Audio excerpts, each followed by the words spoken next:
Hello friends, it's MoNaCo here with our 6th homework video in Atomic Theory Unit. We're focusing on electron configurations today. We're going to be learning about the numbers that are in the bottom left corner of your periodic table element boxes and what they mean. Okay, so you're going to be able to use the periodic table to figure out how the electrons are packed and arranged around an atom. That's what the electron configuration tells us. You're going to be able to report the correct electron configuration for atoms and ions. And you're also going to be able to tell the difference between kernel and valence electrons. They're all electrons, but which ones are kernel, which ones are valence. Okay. Pardon me. So our lead-in is, how do electrons pack in around the atom? Well, they pack in around the atom relating to laws that are governed by what we call quantum theory, which we're not going to be getting into in Regents chemistry. So we're going to memorize the pattern with which they fill into the orbitals.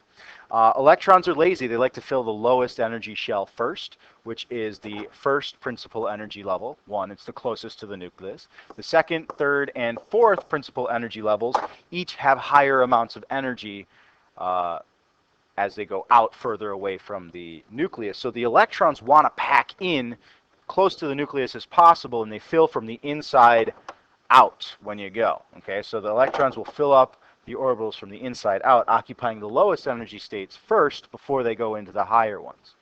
Also, you'll see here, if you count, the principal energy levels have a different number of electrons that they can hold as a maximum. The first one here holds, well, 2 electrons. The second holds up to 8. 2, 3, 4, 5, 6, 7, 8 electrons. The third principal energy holds, again, 8. And now in this image, the fourth principal energy level only has 2 electrons in it, but the fourth can hold a maximum of 18 electrons. We're not going to get into those types of electron configurations too often, but you will see them occasionally. So, electron configurations, what are they? It's a dashed chain of numbers found in the lower left corner of an element box, and it tells us the number of energy levels as well as the number of electrons in each energy level. So in this example of carbon that you can see here, we actually have 2 energy levels. So if you were to make a picture of it, it would have 2 rings of electrons. And the first one, so that's the first energy level, that's the one closer inside. And there's the second energy level, that's the one on the outside. If you were to write electrons in here, you would put 2 on the inside ring and 1, 2, 3, 4 electrons on the outside ring. The notations you use to show electrons in models doesn't really matter as long as you are consistent and offer up a key sometime. In this case, X's were electrons and circles were the principal energy levels. So let's look at some electron configurations. For this, I needed a periodic table.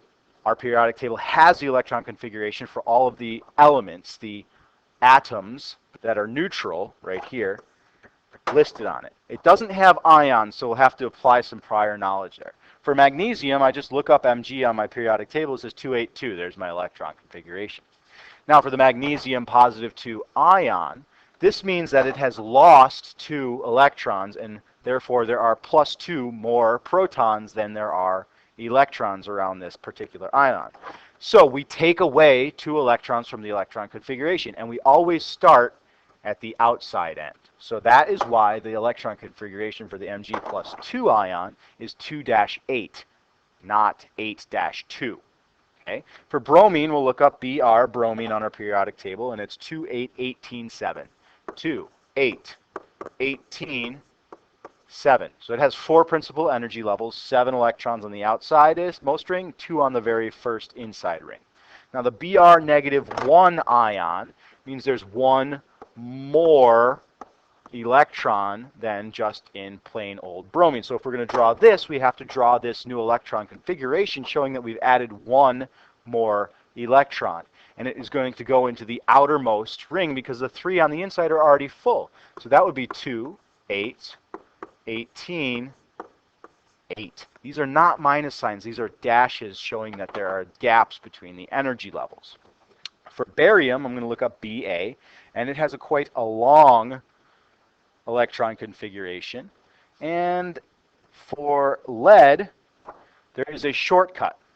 Okay, so barium I want you to do on your own. Look at your periodic table, find that. For lead, there's a shortcut. We don't always draw all the inside levels. So what we do is we do to show that there's a lot of stuff in here, but these are the most outer electrons, 32, 18, and 4. So for lead, it actually has 4 electrons on the outside and tons of other electrons packed down inside it. That shortcut allows you to cut off the first 2 orbitals to shorten the, quote, address or the amount. So if we were to write those back in again, that would be 2-8-18.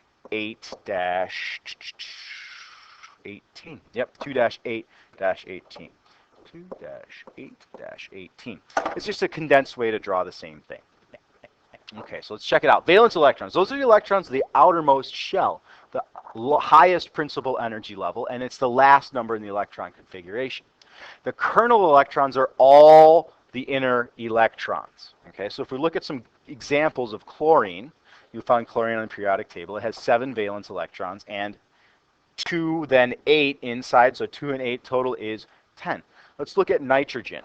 For nitrogen, I have 2-5 is my electron configuration. So my outermost electrons are 5, and the kernel, there's only 2. For sodium, Na, my configuration is 2-8-1, which means there's 1 valence electron and a total of 10 kernel electrons. Principal energy levels. I've been saying it all along, but here's your definition. It's an energy levels that contain a certain number of sublevels, SPs, Ds, and F, and each one set contains a set of orbitals. We don't really get into that very much, but there's a maximum number of electrons that any energy level can carry, and it's this, 2n squared, where n is the quantum number or the period number for the element. So the principal energy level 1, the first principal energy level, the maximum number of electrons that it can carry is 2 times 1 squared, which equals, well, 2. The second principal energy level, the maximum number of electrons it can carry is 2 times 2 squared. Well, 2 squared is 4 times 2 is 8 max. Third principal energy level, we'd have 2 times 3 squared. 3 squared is 9 times 2 is 18 maximum. And the fourth principal energy level is 2 times 4 squared. Well, 4 squared is 16, and 16 times 2 is 32. So that's how many electrons each one of those levels can carry maximum. Okay? So the sample questions, what's the maximum number of electrons that can occupy the third principal energy level in any atom? Well, you would do 3 squared times 2, which equals 18. So here's some practice. Give the correct electron configuration of an atom of oxygen. So it's an atom, which means that you read its value right off the periodic table, 2-6. Give the correct electron configuration for the K plus ion. Well, K plus means that it's lost an electron, so I look at my electron configuration.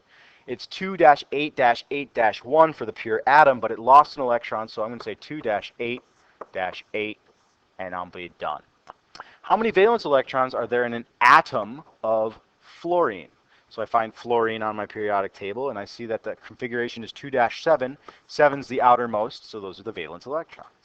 How many valence electrons are there in F negative ion? Well, an F negative ion is just like the fluorine atom, except it has 1 more electron. So instead of an electron configuration of 2-7, it would be 2-8, making 8 valence electrons.